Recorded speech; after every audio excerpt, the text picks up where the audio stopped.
Well, I suppose you think I've always been the gentle creature which stands before you, but that is not the case. I was a rather rambunctious child to the point that my parents found it difficult to live with me.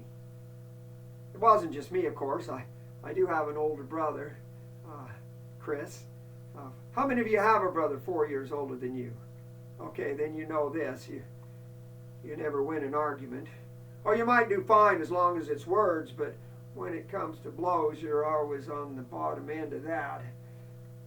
He did beat me, but only when I deserved it, and he made a deal that nobody else would ever touch me, and nobody else ever did, and I'm always grateful for that. But anyway, I imagine it was the both of us that gave my parents a bit of grief, and they didn't mind us so much in the wintertime, you see, because we were either in school or asleep most of the day. But when the long summer days approached, they would get a bit antsy. When I say long summer days, I'm serious. You see, we lived in Anchorage, Alaska.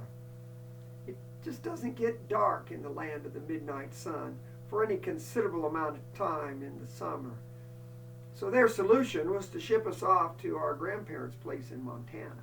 Now, when I say ship, I mean literally ship. We'd get on the train there in Anchorage, Alaska. From Anchorage to Whittier, we'd be on the train. Then from Whittier, Alaska to Seattle, Washington, we'd be on the ship.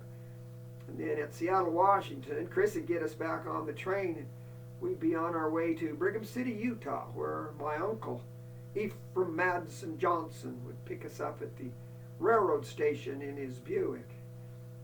Well, we were coming down through Oregon one time, and just out of Portland, a lady got on the train.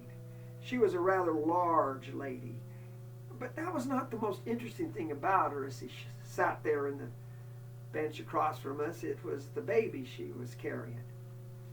Now, I am the father of 5, the grandfather of 15, so I know there's no such thing as a good-looking baby. But I'll tell you, this was an ugly baby. I'd say an extremely ugly baby. I'd go so far as to say exquisitely ugly baby. And my brother and I began to tell that woman just how ugly her baby was. You know, they say it is the truth that hurts, and it must be so, because soon that woman was in tears. You know, there is nothing that brings satisfaction to an 8-year-old like seeing an adult in tears and realizing you were the motivation.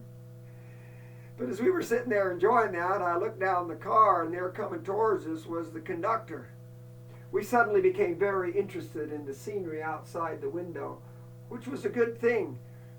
I'd have missed Mount Hood entirely. But I could hear that conductor come up, and that woman just behind us just a howl. And he says, "Why, madam, what can be the problem?" They